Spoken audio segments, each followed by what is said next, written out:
welcome to episode 1 of the Football Fanatic podcast. I'm your host, Declan O'Connor, and delighted to be here. And with me today is Daniel Coulter and Howard Costello. Men, you're both very welcome.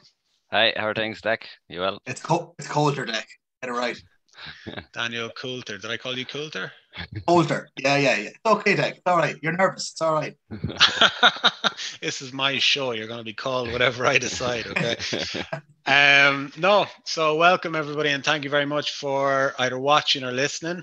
So this video will be available on YouTube. So please do subscribe. The subscribe button is below this video if you're watching on YouTube. And the link, if you're listening on SoundCloud, the link to the subscribe on YouTube is in the description below. You can also contact our Facebook page and our Instagram at Football Fanatic Podcast, and our email address, footballfanaticpodcast@gmail.com.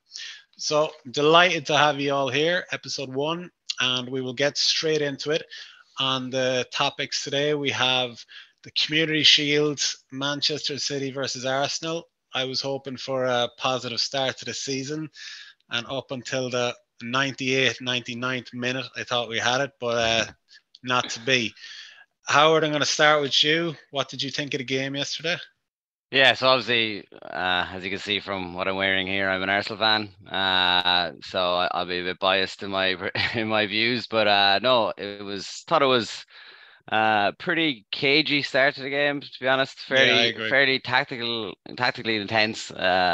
City were doing a lot of passing around at the back, keeping the ball, back and forth, while Arsenal were kind of cutting out all the kind of avenues for into midfield. So like I was watching it, I was like, oh, is this exciting? Is this exciting football? But from a tactical point of view, it probably was quite tricky one to basically to maneuver, because like with Pep versus Arteta again, like the two of them know each other so well that once and the two of them play exactly the same type of football. So but no, sorry to interrupt. I thought the exact same last season when I was watching Arsenal. It was a carbon copy of watching City. That was it. Yeah, and like I have great time for Arteta. I think he's excellent.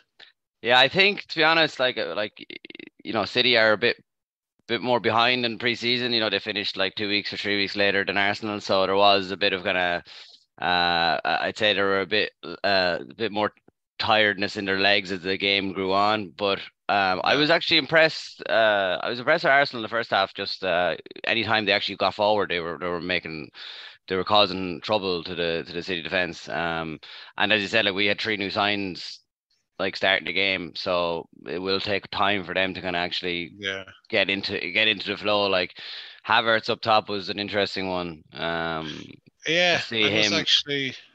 must come back to you just on that now in a sec. Because I just have a specific question about Havertz. I'll go back to 1 sec, Howard. Dan, what did you make of the game yesterday?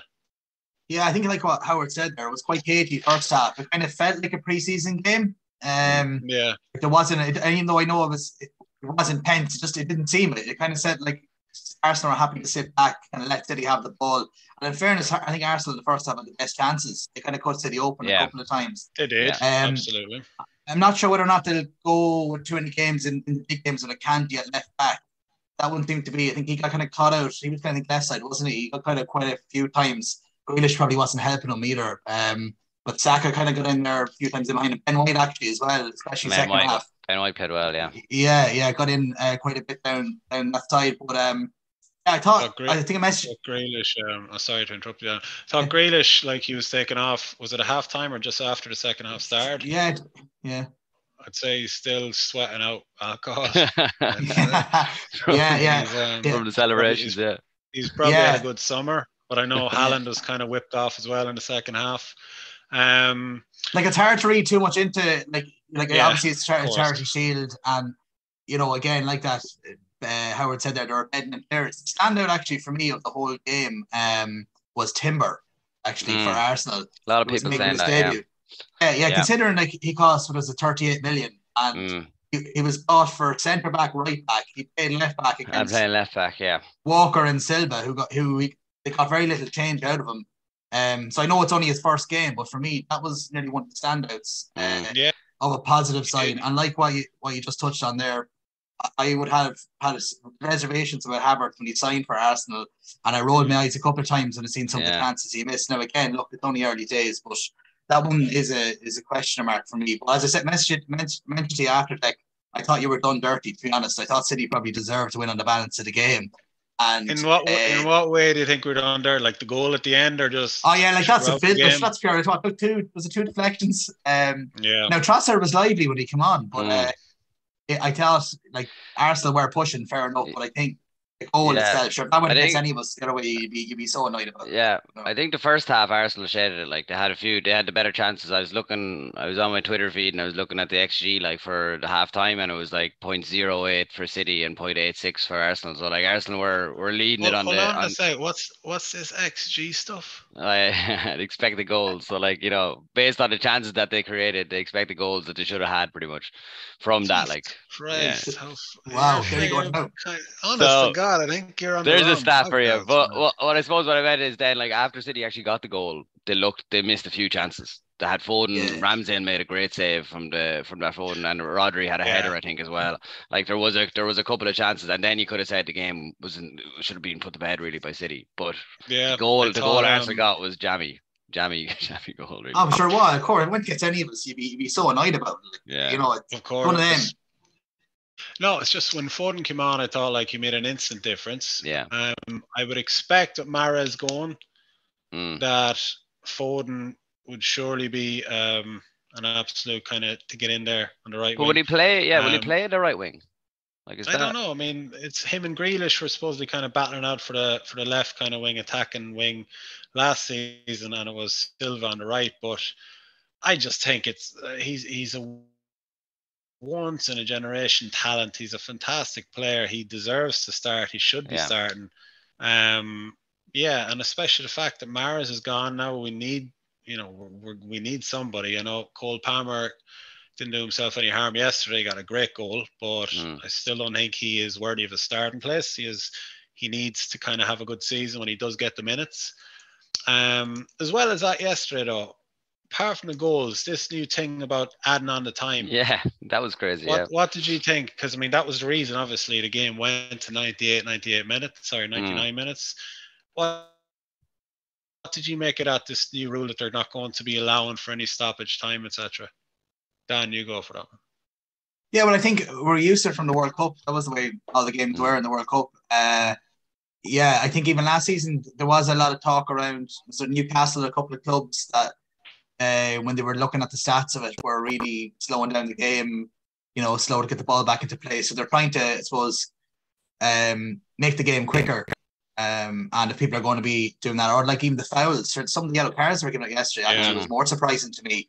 It was like, wow, there'll be a lot more yellow cards, there'll be a lot more minus points to fantasy football, and probably a lot more red cards as well.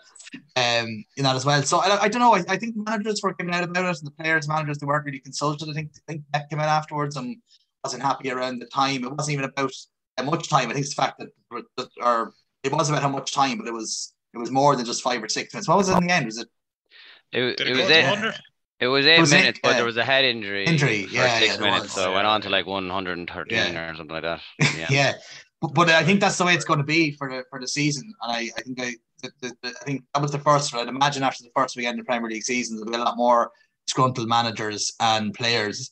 But I can understand what the idea of it is, though. It's just that if you're going to be cynical, trying to waste time, slow the game down, whatever like that, the referee is just going to be adding on the time. Yeah, it makes sense. It's just unusual to see, but you will get used to it, Yeah. Can I just come in at that? Like I was over last season to Arsenal Newcastle game in the Emirates, and like the amount of time the ball was actually in play, I think it was like something like 40 something minutes or whatever. But like you could it drains everything. Like it drains the crowd, it drains the energy from the stadium. Like. And obviously Newcastle knew what they were doing. They were, Trippier was fixing his hair every time he was about to cross the ball in, like, you know what I mean, for a corner. Like, so it was infuriating. And like, I suppose it's grand when you're trying to, chase for a title and all that, and you can, every team that comes is trying to slow it down. But it's very frustrating to watch as a fan. And like they get away with it so easily, and the time added on is never the time was never the actual time that was wasted. Like, you know what I mean? And I think so. There's two things to this. Like you can go to the 100 minutes.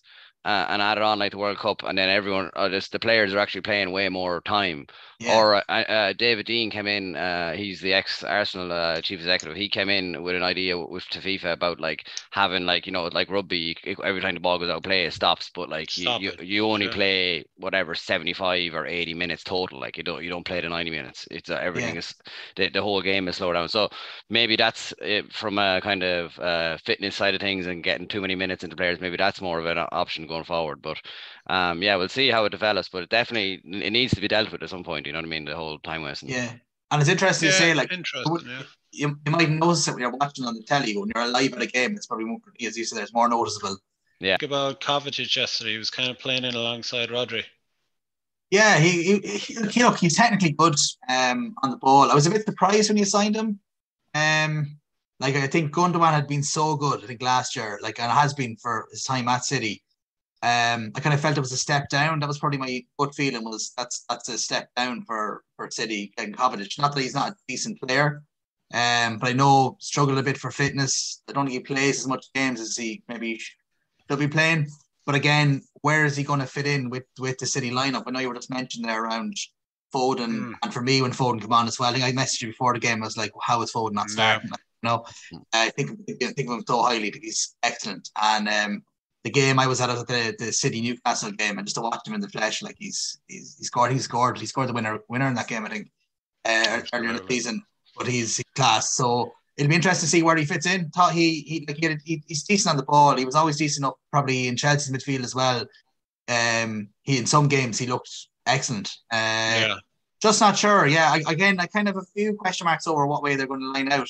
Like, does he play Silva in the middle of the field alongside Rodri and De Bruyne, and that frees up Foden on the right? But like, he could play Silva right side, and he'd do a brilliant job for you there.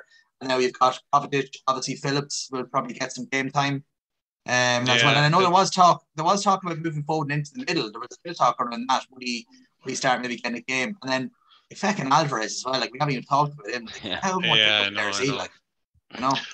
No, that's a fair point. I do think Foden will end up in the middle. I mean, De Bruyne, unfortunately, I think is he gone 32?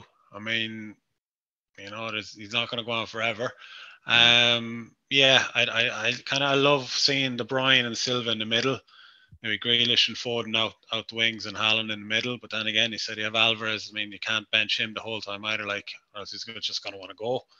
Rodri's unbelievable as well, isn't he? Rodri is absolutely brilliant. He's just he goes about the game. You know, he just picks up the pass, moves it from defense to attack. Brilliant intercepting the ball. Got the winner in the Champions League final. Comes up with some important goals as well. Like, he can strike the ball. He can strike the ball very well. He's a unit. Like, he's like he's square. Like, you know what I mean, like, you can't get around him. And I mean, good luck to poor old Calvin Phillips trying to I kind of the more I think about the whole Phillips coming to City thing, when it happened, I was delighted. I think he's a very good player, but I mean, Rodri doesn't seem to get injured, you know. What about the Rice bid? You know, City bid for Rice that time. Interesting, yeah. Was it I mean, where would you play it? Like, was Kovacic was signed at that stage, was he? I'm not sure. Was he? I think he was, actually. He was signed. So I mean, you wouldn't know where. Were they expecting Silva to go? Were they expecting? I was just thinking maybe. Anyways, look, I thought Kovacic played well, carried the ball well, but I do think all players fit. I would like to see De Bruyne, Silva, and Rodri in behind them. Foden and Grealish both sides, and at Haaland in the middle, but might not go that way at all. Could play Silva at left back again. Embarrassment of riches, Declan. Yeah. Quick one. So, Dan, predictions. I'm going to stay out of this because I'm obviously biased. City or Arsenal for the title this season, or is there someone else? No, I think City would be hard bet for the title, but I think Arsenal are definitely their nearest challengers. Okay. Yeah, and just on that, I think if Arsenal, the Jesus one is actually one I wanted to mention. Like, he's after getting an injury. I know they're saying it might be for too long, But when I seen Havertz even playing there yesterday, like they need the likes of Jesus, the movement that he has to free up. But like looking at it yesterday, going, I don't know, would you chance you might keep on the Ketty obviously there as well, but for me, that's where I think they're short now. Looking at Arsenal, like they made some good signings, and they're going right. Okay, Jesus, maybe injury wise, he does pick up a few injuries. He does, yeah. For run of games. Ketty has done okay. Like hasn't done too bad, I don't think. But that's where when you come down to the end of the season, you've Haaland banging fucking 40 plus goals. Like, that could be maybe where Arsenal might just fall down a bit. I'm sorry, because I just don't fancy Havertz. I 100% agree. Is Havertz is he a striker? I don't think he is. So I don't think he's not obviously an out and out striker. He played like false nine, but he's not a natural finisher of the ball. No, but he is 6'3" or whatever it is. Yeah, so he's a mountain of a man. And he actually, like yesterday, I was impressed how well he played with his back to goal in regards to actually lumping the ball up to him, and he was able to hold it up and pass it off to a point that I didn't think maybe he had that physicality strength, to do that. So I think, look, I think he's not the solution there in the nine. Like he's not going to be. I think he's going to be more of a midfielder and a replacement for Odegaard if Odegaard's injured, and maybe play alongside Odegaard and in the attack midfielder in that 8. I think that's his place. I would have thought Trossard would have played actually. Ahead of Havertz in that attacking role, because he actually filled in for Jesus last season in that role, and I was surprised that he did. But I think Arteta is getting this thing in his head that he wants to play a longer ball. I think this season, and it wants a bit of height in there to actually, to beat the press in that aspect. But look, let's see. I kind of agree with Dan in that aspect. Like, if we had, it's very hard to find a player that's going to score you 20 plus goals, but's going to work like Jesus is going to work. You know what I mean? They're just not out there. Like, you know what I mean?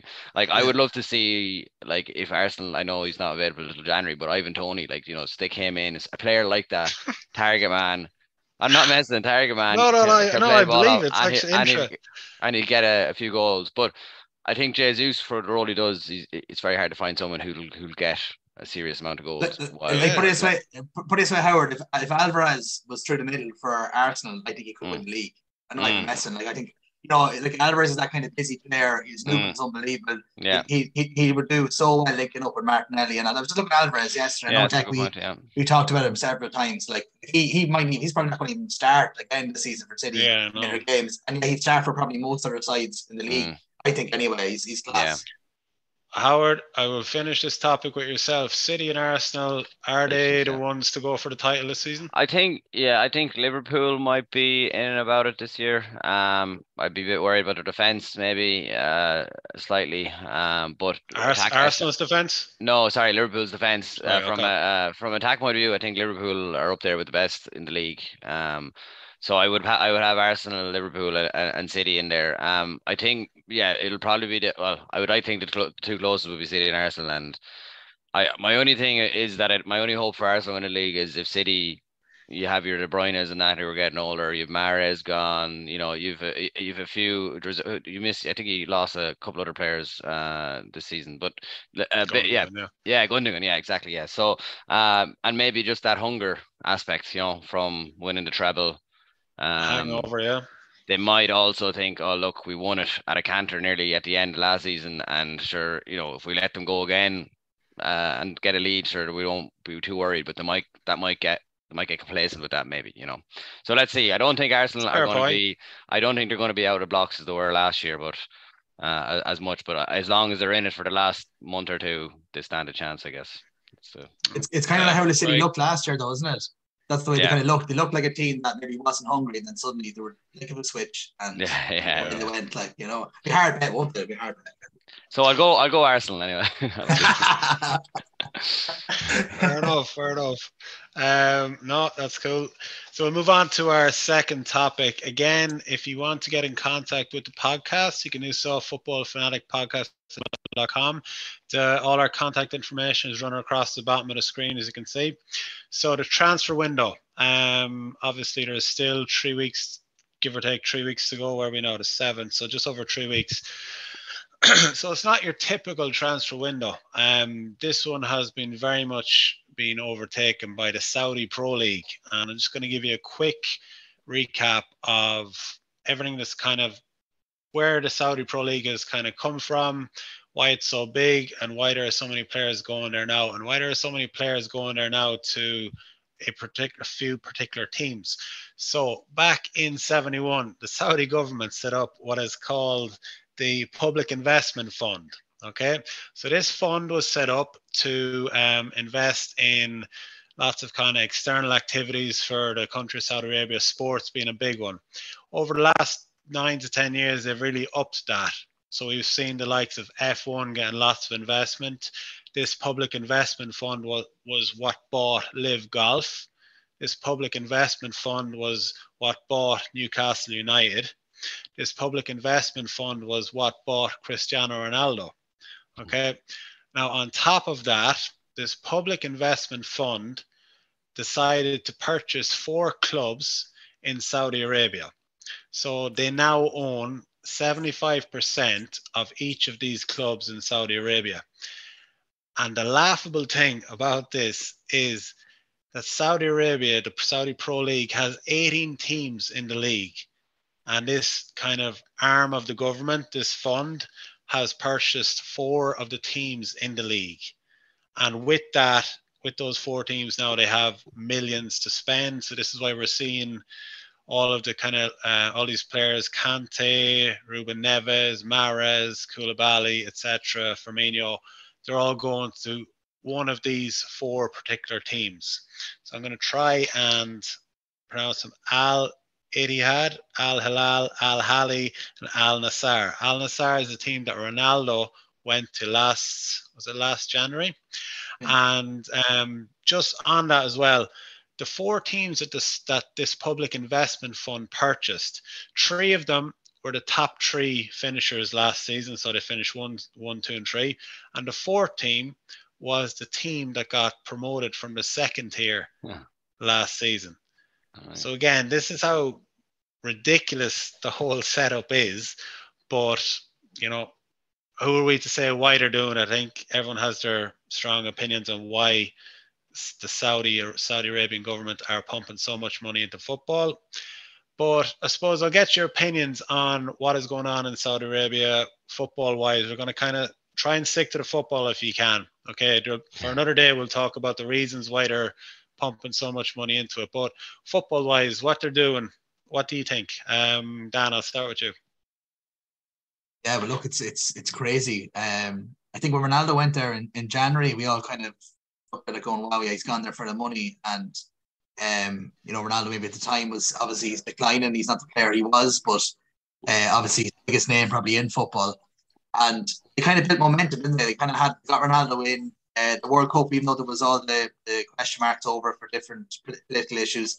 It was a successful World Cup from them. And obviously Messi was the man that lifted the trophy. So they've really had a lot of momentum going in. But what's going on this summer, I think nobody could have anticipated.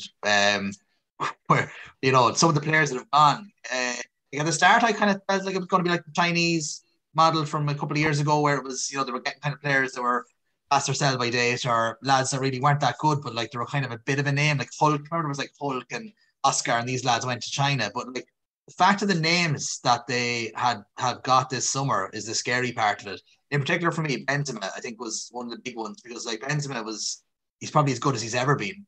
And for them to be able to land him, you know, Mane has just gone there as well. Like they've got players. Mahrez had a great season at City, like so, and then a few of the younger ones, like Ruben Neves, that Savage guy at Lazio, who was highly touted to go to someone in a big club in Europe.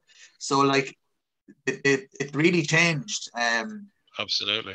Yeah, and then when you had the likes of what with Jordan Henderson situation, with all of the, you know, political stuff that was behind him, and also being Liverpool's captain, to then just go and you know, take the deal he was being offered and asked to leave to go. It just shows you that, like, you know, I don't think there's many that are going to be able to turn it down. Even though I know there has been, I think Silva was mentioned. I think Bernardo Silva, I know Thiago, they come in for Thiago, I think it was Fernandez at United. So, and then obviously Mbappe, the biggest one of all, they're trying to get. But it's crazy what's going on, and it's really changing the market. I think Pep talked about that, Klopp was talking about that as well, in regards the money that they are able to offer. Like, there's nobody that can compete. Like, they were able to treble Henderson's wages, and Henderson looked he's a big miss for Liverpool, but in regards, I suppose, technically and what he'll offer Saudi and the money they're giving him, it's not really value for money for them. Like, you know what I mean? That way, but they've got him. So it's really changed, and there's no sign of it stopping. And I know we're not going to talk about the other sports and that, but when you see boxing, golf, all of these other sports, they have got in, and once they've kind of gone in and the money started pumping in and rolling in, WWE, all of these different kind of organizations, they're all kind of rolling with it. You know, so there don't seem any sign of stopping them. I think I think it's 8 players they're allowed per team, isn't there? Something, it's 8 foreign players they're allowed to have per year. They're allowed to register. I think that's what it is. So like all the big clubs were planning to get like 3 or 4 in. I think them 4 clubs you mentioned, like, so like that's 3 or 4 this window, and I think their window finishes later than the Premier League. So that's going to be another worry as to, you know, when all of our windows are closed, who are they going to go and try and poach later on? So it's a bit of a mess, to be honest. Like, and it's you know, it's like a cartoon. Literally, it's like you don't know what's going to happen next. It's kind of like one thing as well, that they're not bound by obviously UEFA's rules. So the spending, there is no limit to what they can spend. And just actually, a lot of people kind of were taking the piss out of Ronaldo because he was leading the way to, you know, the Saudi Pro League, etc. And I was kind of laughing at that as well. Then I looked up kind of some reports on it. After Ronaldo moved, 170 countries approached the Saudi Pro League for TV rights to show their league. So I was laughing at it, but obviously, you know, he did start something. And then obviously the 4 teams were financed. And funnily enough, Henderson went to one of the teams that wasn't being financed. So himself and Gerrard are at a different club altogether. I have it wrote down, Al Ettifaq. Gerrard and Henderson are at one of the clubs that aren't going to be finishing in the top 4 next season. So they're trying to get Oxlade-Chamberlain. I think was another one that was linked. I think he's just trying to get the band back out of there safely. This is the Liverpool B team, so out in Saudi Arabia. Howard, what do you think of it? Well, just on that on the Gerrard thing, I don't know if you've seen, like, I think it was at like day 1 training, there was a clip like doing the rounds, and he's there like pointing. I think like obviously there's a massive language barrier there as well, but the guys were like just running around in circles really. But no, it was kind of it's kind of just funny to see I suppose the levels, and then, like it reminds me a small bit of remember the Chinese league years ago when they were bringing in players, but to a different level, like, you know what I mean? Like they've literally they've gone forward with it to a point as like with the golf or whatever, you know, they've gone forward with it like a really good strategy, I suppose, from their side. It's hard to believe that they're actually you know, that they're getting the likes of Ronaldo and Ruben Neves was another one. It was like a guy in his prime, whatever, 25, 26, absolutely, and then that one was like, oh right, so people are actually not just going for, you know, retirement, they're actually going to just. And look, he was honest in an interview. He was just like, money, I'm just going for the money, like, you know. And I like, at least it's refreshing to hear that rather than people like trying to make excuses about it. Yeah. Do you know what I mean? And the Henderson one, I thought that was a strange one, just because I almost feel like they targeted him because it made it look like, because he was kind of vocal enough, and, you know, on his stuff for the Qatar World Cup and all that I nearly felt like they nearly targeted him purposely, so that, look, if we can get a guy who's this, you know, this side is, you know, he's kind of more for the rainbow flags and all that kind of stuff in comparison to, like, let's say the culture that's over there, and then they were able to get him in. It's just like, well, look, if he's coming, it's obviously, you know, it's definitely, it does say something. So but, you know, so that, look, it's interesting. The one worry I would have about the whole thing is you want to keep it at arm's length from the tournaments that, let's say, the Champions League and stuff like that. Like, if UEFA were to go like, look, the top 2 teams or top 3 teams in the Saudi Arabia team can qualify for the Champions League, that would mess everything. I know it's not going to happen, but like if that was to happen and there was enough money passing between brown envelopes within UEFA or whatever, look, you know, Australia are in the Eurovision. You know what I mean? No, you're right, Howard. There's no once they're in, you see, and once it's going in a upward trajectory from them, like, where sky's the limit. Like the limit, money's an endless pot, you know. I was actually I was looking it up. The CEO of the Saudi Pro League, I looked up who it was, and it gave me a great laugh. His name is Gary Cook. I don't know if you remember him.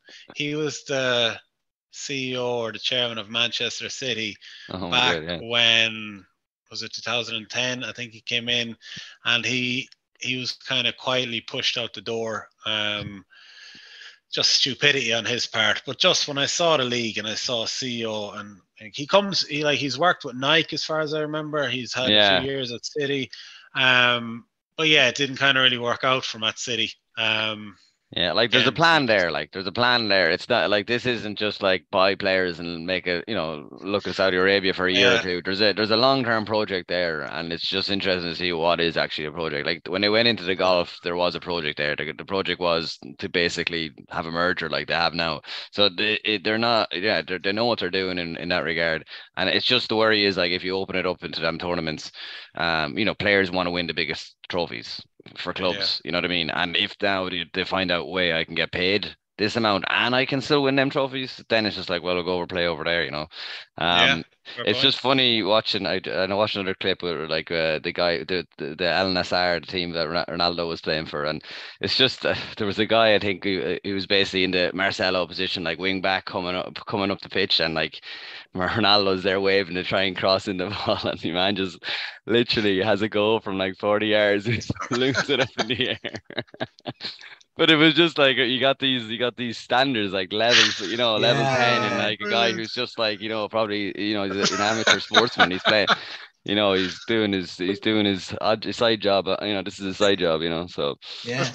But you think about it as well, like Saudi Arabia met Argentina in the World Cup. You know what I mean? Like, as in, the momentum through all of the different phases. And I think another thing that I read there recently was the age profile of people in Saudi Arabia. Like, they're a really young population, and they're all football mad. So like, it's obviously, as you said, Howard, it's like there's a plan there, and they know the markets are there. And then when you're getting highest profile players, they try to get Messi, they're trying to get Mbappe, and they obviously got Ronaldo.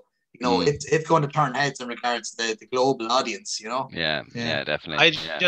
I just find it, like, we'll move on now to the next topic, but I just find it, like, it's ridiculous in a sense that there is this fund that owns 4 clubs in Saudi Arabia, and they are bringing in all these players, and it's literally, all right, you go here, you go here, you go to this club, you go to this club. They're all owned by the same, if you want to call it a company, part of the government, whatever, like, and this same thing owns Newcastle United, and St. Maximum has gone from... that was a weird one as well, Yeah, I mean, he's gone from Newcastle. Hold on, I have it in my notes here. He's gone to Al Ali. So he's gone literally from Newcastle to Al Ali, who are owned by the same people. Yeah. You'd imagine that might be. Imagine there might be something that will come in there around that, because I think that one highlighted it immensely as to, like, all right, okay, so you're selling players to yourself.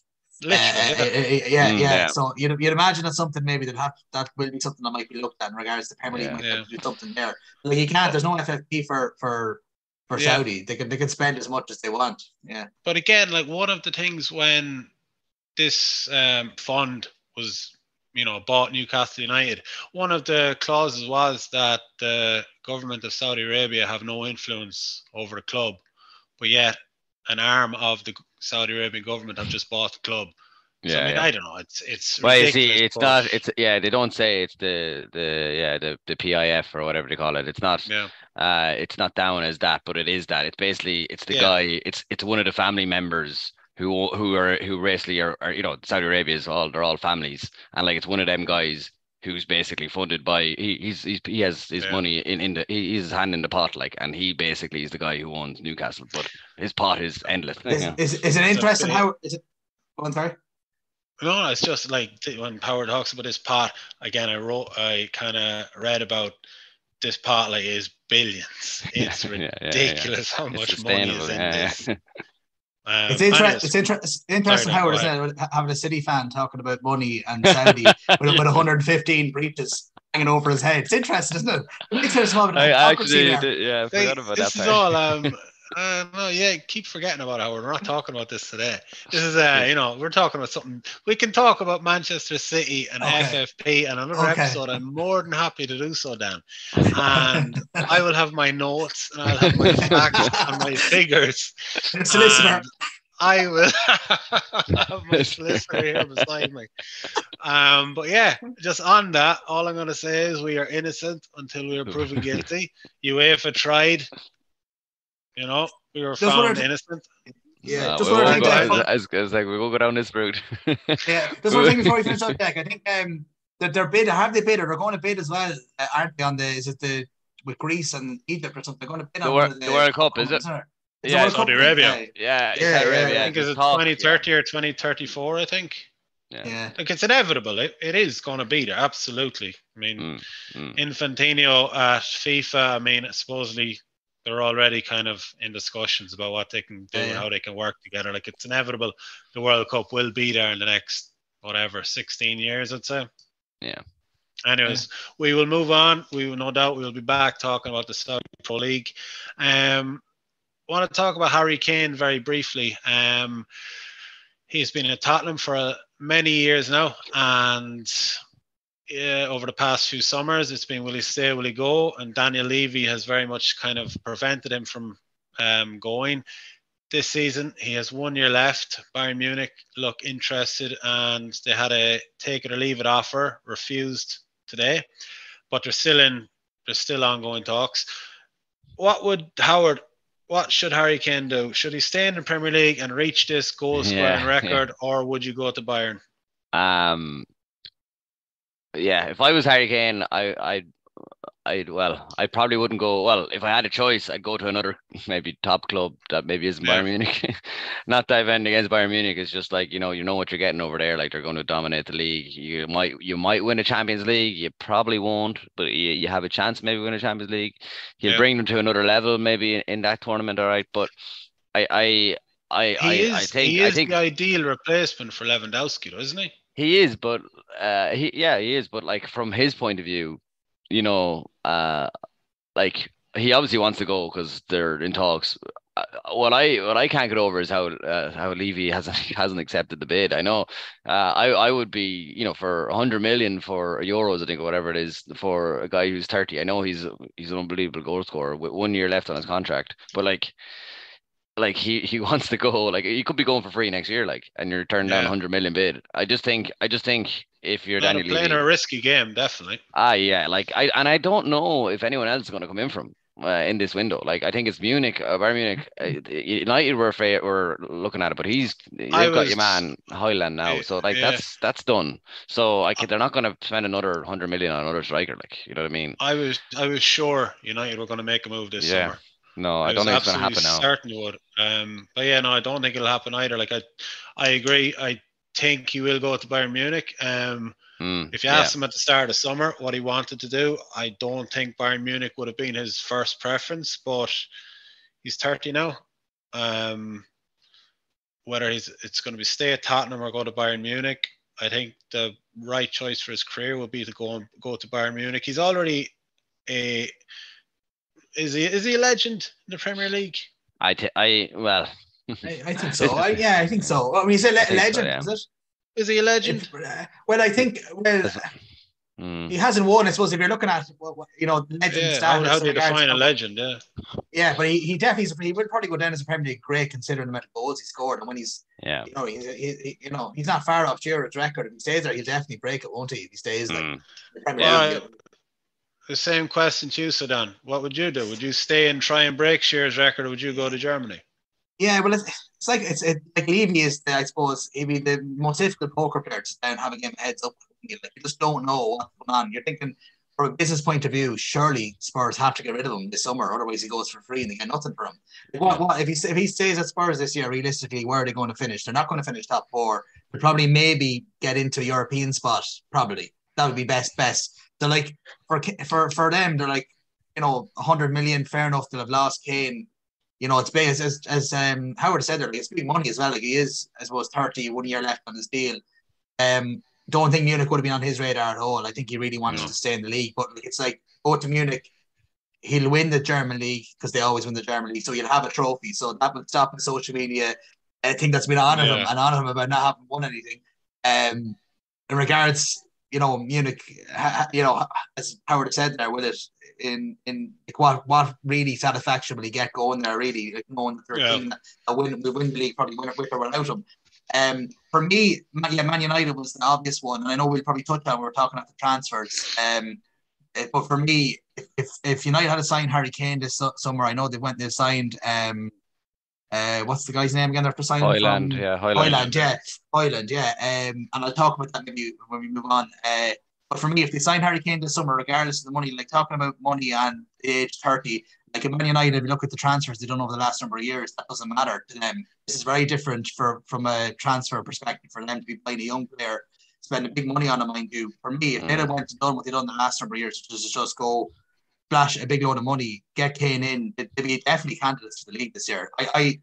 For me, ideal scenario was, well, for United would have been to got Kane, and from United fans I talked to, friends of mine, they would say the same too. I think it just comes down to maybe, I thought it was the money until I seen what they paid now for the young guy from Atlanta. So, I think at the way it is at the moment, he surely is still going to end up in Munich. Like he never came out, Kane, and said, "I want to stay," and that's that bit in a nutshell. He would have come out and said it. So he wants to move. It's where no one else is going to pay $100 million on Eddie Howard. Like there's no one else out there. I don't think that has the money. Bar maybe Chelsea might be the only other one. They were kind of looking for a striker. Now they're trying to get rid of Lukaku and get your man Vlahovic from Juventus or whatever. So I think he definitely goes at this stage. So, but it's in a mess for Spurs. Like they should have had that done weeks ago. And I think he's going to try and get every last bit of juice he can out of it. But I imagine he won't be a Spurs player coming into the window. Yeah, I agree. Okay, we'll move on. So I have asked Howard and Dan to pick out 2 transfers. They can be a specific transfer or a specific team that has done good transfer business, or bad transfer and bad transfer business. So Dan, we'll start with you. Bad. What did I put down here? Yeah, I had 1 or 2 when he gave us the question that kind of popped out to me. I might just give one off the bat, and actually it's a player that went for free. So he didn't cost Everton anything. But when I seen that Ashley Young was Everton's first sign at 38 years of age this window, I was concerned. I know, like, I'm obviously a Liverpool fan. Just I've taken that aside. Like, see if that's their first sign of this window when they nearly went down last year. I looked at it as, right, they've got him in for free. So whether or not it comes under a bad business, like obviously he's a free transfer. But when I looked at it, it smelled of, fuck, they're in trouble here because that was their first sign. Yeah.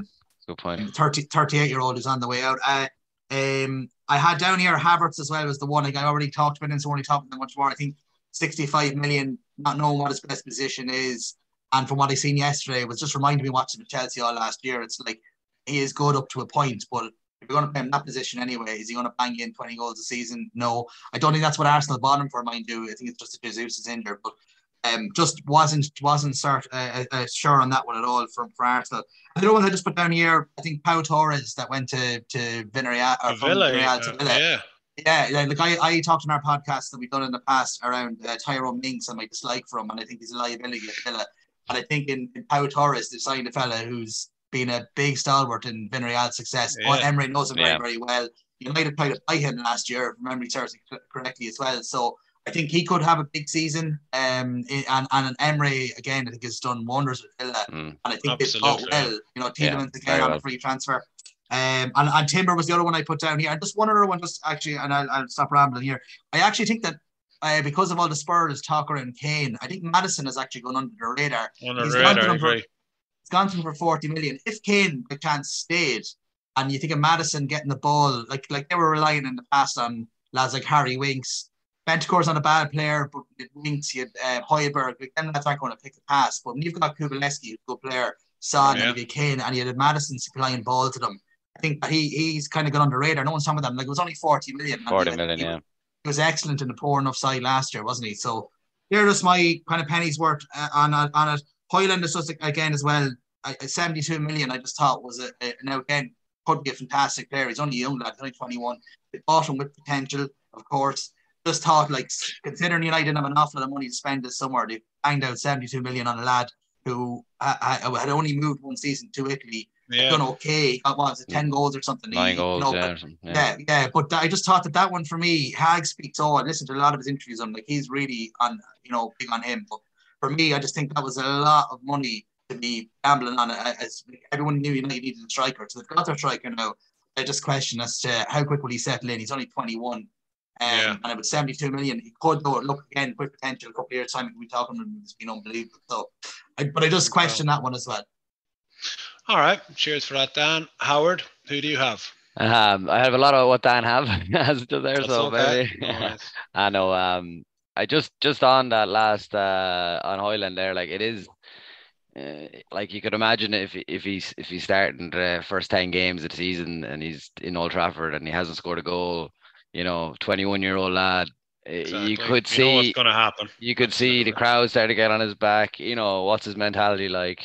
Now, as Dan said, he could turn out to be a class player. I don't know what he's like. I haven't watched any of him. I never heard of him, to be honest. Yeah. So like he could be class, but as I said, it's a lot of money for that signing. But I just question that if he's your guy getting your goals and he's your only guy that you have to get goals and he doesn't provide, the pressure's on. Like, you know what I mean? So, and I'd agree that what was the striker that went to United last season on loan? Oh yeah, Weghorst. Yeah, Weghorst. Yeah, he was a madman. Yeah, from Burnley that was an interesting one. Yeah, anyway, I think Ten Hag. Look, he seems to have a lot of influence in the players they're bringing in. So, and I think he usually has an eye for these things. But let's see what happens.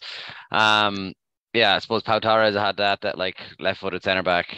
All the big clubs were after him a few years back. I think he could be a really, really good player for them and solidify their defence.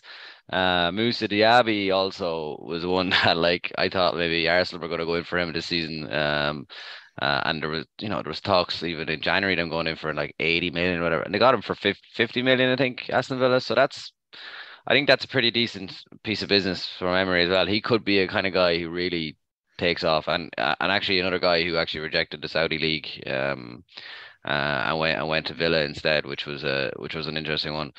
A couple of ones I suppose I have down as ones that were, I think Henderson leaving might be a negative for Liverpool. I thought that was, when you're getting rid of the likes of Fabinho, Henderson, and you're trying to redo your midfield, I get that. You get rid of Milner. A lot of that experience that you have is from winning the league and that is gone. Like, I think, he probably, even just to have him around, I thought would have been good for when you're getting the whole new midfield in, to have him kind of fill in gaps and stuff like that. Yeah. So I thought maybe letting him go, obviously he wanted to go. I'm not sure Klopp would have loved him going, but look, I thought maybe that one might come back and bite them, by Liverpool. So let's see.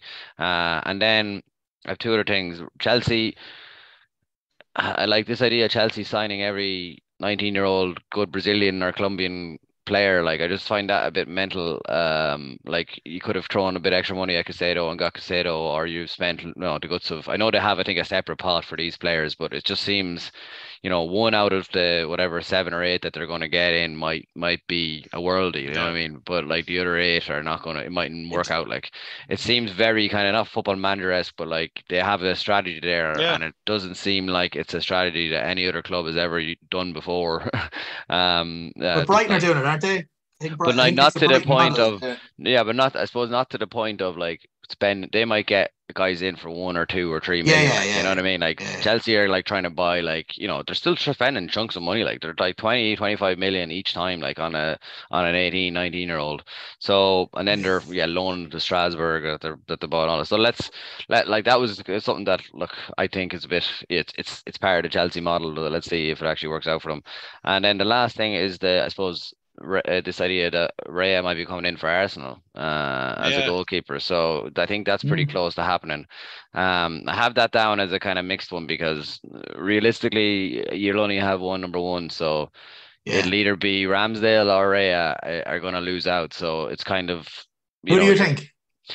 Look, I think they're bringing him in. I think they're bringing him in for a competition, but like, I think there's been mistakes. The few mistakes that Ramsdale has made last season. I think Arteta sees it as, right, he could be an upgrade in certain areas to Ramsdale in regards to your long kicking and stuff like that. Like, I think deep down, I think the issue is that they're selling Turner. Turner's gone because he wants to play, Matt Turner. He wants to play before he plays in the World Cup in America. So that's fair enough next season. So he's gone to Nottingham Forest. They're selling him for 10 million. They see Raya there. Raya is obviously probably a first choice keeper. But they see an opportunity. Like, I think Raya, they're going to get him maybe for 30 million. I think he's probably worth more than that, really. Like, he's top maybe 4 keepers in the Premier League. I think you He could was probably excellent get last season. you probably could get 50 million for him if he wasn't in his last year contract, maybe. So I think Arsenal look at it as like, right, let's get him in. We've 2 keepers around 25, 30 million. If whoever wins the battle wins the battle, but you might, if the other players is going to want to go then, and the thing is, like, are you going to get decent money for them? And you probably will. So from a business side, it's not it's not bad business. The only problem is that in the dressing room you have 2 guys fighting for it. Certain players will like Ramsdale, the coaching staff, the keeper. I think the coaching staff, the goalkeeper guy, he used to work with Raya back in the day, so he knows him. He's Spanish, isn't he? Raya, Yeah. Raya is Spanish, yeah. And the goalkeeper coach is Spanish as well for the thing. So there might be a bit of favoritism there. So, like, that's the only worry, is that, like, you bring it in and there's a bit of turbulence in the dressing room between Raya and himself. But I think the way Arteta is looking at it is, like, give him competition. Ramsdale needs to have the pressure behind him because he seems to thrive on that. Like, even in games and that, you can see him with his, as they call it, shithousery there with the fans. Like, he needs to get lit. Like, he likes that kind of angle Yeah, no, on the game to get him going. absolutely. Like, to keep him wired in. Like, so I think he probably needs that bit of pressure potentially on him. But he looked a kind of bit down after the penalties. I don't know. They were talking about people, like, coming over, hugging him and all that after the penalty shootout, because I'm not sure whether he feels a bit pissed off about the whole thing. Maybe, I don't know, but let's see what happens. It's a Yeah, strange we'll one. see. Yeah, we'll see what happens with that one. My own transfers just kind of caught my eye was one of Yuri Tielemans going to Aston Villa for free. Yeah. Well, obviously he was out of contract. He's 26. I mean, he's a quality player. He was done brilliant with Leicester. I mean, I was certain that, no disrespect to Aston Villa, but I was sure that a bigger club than Aston Villa would be coming in for him, because I think he has a lot of qualities to his game. I thought Liverpool might have actually gone in for him, to be honest. And I was surprised that, maybe they did, but maybe he chose Villa. But I was surprised that Villa were able to pull that transfer off, as well as Pau Torres. Again, they had a really good ending to last season, so they could be definitely a team to watch. And the second kind of bit of transfer that I've kind of kept an eye on was Wolves, and it was the outgoing. So, like, they have lost quite a lot of players. The Ruben Neves, Raul Jimenez, Nathan Collins, Connor Cody, João Moutinho, Diego Costa. I know he did fake all, but you have to mention him. I mean, they've lost a lot of players, and I think they've brought in 3 players. No, off the top of my head, I can't remember them, but none of them are kind of standing out. One of them was from Northampton, and 2 others, again, I can't remember it off the top of my head, but they've lost a lot. They haven't replaced them. I know there's still a few weeks left to do that, but as Dan was saying, with Ashley Young being Everton's first signing, I would be worried for Everton. I'm also worried I'm not worried for them. I don't particularly care. I don't particularly care about them, to be honest. But I would imagine that if they don't bring in some players in the next few weeks, Everton and Wolves will be down there in the scrap, definitely.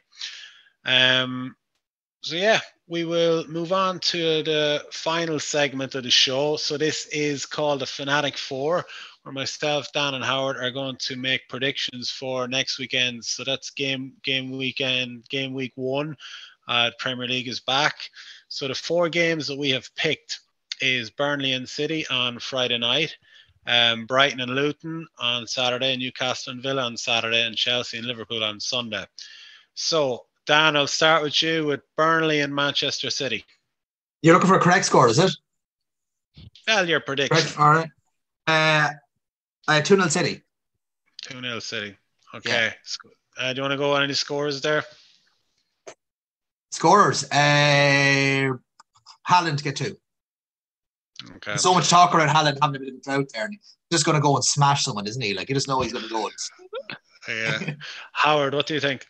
I've 3-0 City in that one. I just think I think Company is just going to roll over for Pep maybe. I don't know. I know. I think look, I think in that game you're going to have obviously the first game of the season for Burnley. The fans are going to be up there. It's probably Friday evening or something like that. So the place, the place will be rocking, and that's always intimidating in that aspect. But I think what's just going to happen is, the City will just like obviously do what they do, dominate the ball, and then that energy from the crowd will just be zapped out. I think it could be 0-0 at half time, and then they could run away with a I have 3-0 down, but we'll see. Hopefully not. I have what do you mean hopefully not? Well, hopefully Burnley, put up a game. Yeah, spank you and Haaland pulls side This rivalry is going to start very early on, Howard. You're already pissing me off. It's only episode 1. No, I'm only joking. I've City 3-1 as well. Vincent Kompany, I think he did a brilliant job last season. Hopefully he has completely changed Burnley's style of football from what they had under Sean Dyche to what they're playing now. They actually had a few players from City on loan last season. I can't wait to for Pep to go up against Kompany. I think Kompany's going to do well at Burnley. I'd imagine he will be there for a few years, and all going well then he will move on upwards.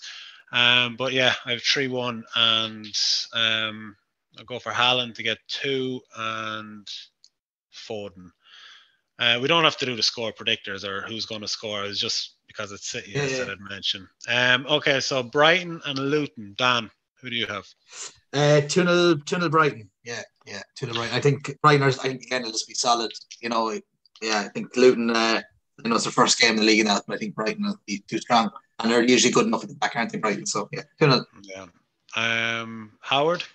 Yeah, I've 2-1 Brighton. Yeah, I think Luton they might have first games. They might have some sort of excitement and get a goal for their first game potentially. I'm not sure, but look, Brighton were class last season. Everyone's amazed how they keep buying these players and then selling them for 100 times their worth. So look, I think Brighton are going to have another good season. I think De Zerbi is going to be he's a solid manager. Looks good manager, absolutely. Likewise, I'm going to go with a Brighton win for 3-0. I just think Luton they've done brilliant to get into the Premier League, but I just think it's going to be too much for them this season. I think they're going straight back down. They don't seem to have brought in many players that have improved the team that won the playoffs. So I don't see them. Do you see them staying up, going down, right back down? I think they'll probably end up back down. Yeah. I don't know. I haven't watched enough, but I know that I know did they come up like in the last 8 years they came up 4 division or something? Is there some? I think I heard some crazy stat there recently. Yeah. They've come up from the conference or whatever in record time or whatever. So fair play to them, and it'd be good to see Ogbonna, the Irish guy, representing them. So let's see him in the Premier League. Yeah, they do have now. I must say, one of them kind of old school stadiums. Yeah, that can't wait to see in the Premier League. Pretty small, It's literally in a housing estate. It's like St. Mel's Park back in the day. It's like you're preparing for battle once you go in there. And I love those type of stadiums. There's so many. There's so few of them left. So that part of seeing Luton back will be brilliant to see. You just don't know though either, because I thought Bournemouth would have been certainly last year to have gone down, especially with the lack of resources, and then what happened. And they stayed up. I think they probably. You think they would due to lack of resources and money and that as well, and probably. But at the end of the day, you never know. You do. Yeah. Again, the first 2 weeks will definitely tell. Newcastle and Villa, Dan. Yeah, Newcastle. I think that one's a tight game. That's a really tough one to call. I just shade Newcastle 2-1. Okay, 2-1. Yeah. Yeah, I'm looking forward to seeing your man Isaac up top. Isaac or whatever you pronounce his name. He does look like a very good player. I think he could really bang them in this year. Yeah. Howard, Newcastle and Villa. Yeah, I have 2-2. I just think, well, from looking at Villa's pre-season, I had seen a few clips of it, and I think, you know, when you bring in a few players like that, you're really high on confidence, and there's a good feeling around the club and all that, and Emery's got them all shooting at all angles. So I think I have a feeling that they're going to start strong anyway, Villa, because they're coming from looking at their pre-season, they're coming from a strong position. So I think they could actually get a draw there. Yeah, I have a draw as well. I have 1-1 for the exact same reason. I think both teams are going to start the season strong. Villa have recruited well. Newcastle, they had a fantastic season last year, back in the Champions League. I think they will also. Well, then again, I mean, if they have the kind of Champions League to almost as a distraction, will they do as well this season? That'll be an interesting one. Okay, so last game is Chelsea and Liverpool, which is on Sunday. Dan, how are you going to start? I've gone for 2 on Liverpool. I think both sides though it'd be difficult to kind of say what both starting 11s are going to be. It's a really strange start. You've got Pochettino, the bounce effect for Chelsea. Still though, looking at Chelsea in some of their pre-season games, which again, no more than ourselves, it's not a great guide really to how the season's going to start. I don't think for clubs, but there's definitely issues in both camps. And I think Chelsea need a couple of midfielders. They've kind of cleared a good lot out, and it's impossible to kind of say who the starting 11 is going to be. And even some of the players they've signed, I really know very little about them. And they've spent, as Howard has said, they've spent big enough money. I know they got a good bit of transfers back this summer as well, though, in fees. But they spent a good bit of money, Chelsea, and that hasn't really been talked about. They actually have kind of, especially your man in Kunku that they got in as well. He cost a few bob as well. That's good. But yeah, I think we will shade it. I'd imagine that it'll be high intensity, Pochettino style of football, and as well it'll be kind of both of them will go at it. I didn't really touch on Liverpool really at all, and I'm still a bit kind of frustrated. Yeah, I would definitely. I don't see us being in a title race at all. And I think don't be saying that, man. I want the days of City and Liverpool back. I just don't see it based on what we've got at the moment. And even Klopp there today said that he was planning on maybe playing Curtis Jones as the holding midfielder, the CDM role, which for me, now Klopp knows an awful lot more about Liverpool about the players than I do, but for me that was a bit about, whoa, fuck, that's based on the lack of resources that we have, Lavia, again, read there this evening, and third bid has been rejected there. Fuck me, pay the extra 5 million, get him in. It really is now penny pinching stuff going on at Liverpool. And I wouldn't have been one in the past to really have gone in on FSG. A lot of Liverpool fans have, and I was looking at look, they have spent money, they've got in players, they spent a lot of money on Nunes, they've got Diaz in, Gakpo in, they've spent money on a lot of them have been good players that they've signed over the last number of years. But definitely this summer, considering we needed an overhaul in midfield, everyone was talking about our midfield, but in defence, you had to read a bit into pre-season, some of the defending that was going on, shocking, and we're definitely, the Barca riches that City have there. They're able to get what's his name? Guardiola. Yeah, in there. We were linked with him actually last year as well. And again, left side the centre back. We need a centre back in alongside Van Dijk. I definitely 100% need one in alongside him. And midfield is part of the problem, and we've kind of done bits and pieces of business there. But yeah, made on 50 million for a 19-year-old to come in new again, like number D. But would I have seen Southampton play a few times last year? Yeah. Would he have stood out for me? Not at all. No. Again, it's but again, you're buying potential, I guess. But so yeah, I think from our point of view, still a few weeks left in the window. But what frustrates me is the fact that Lavia bid was in before we ever sold Henderson or Fabinho. Before that was even on.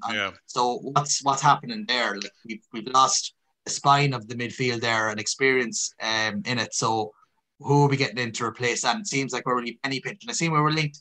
There was one or two other links. I don't read too much. There's so much shit. I don't know about you now, especially in the last couple of years with social media, of just fake news.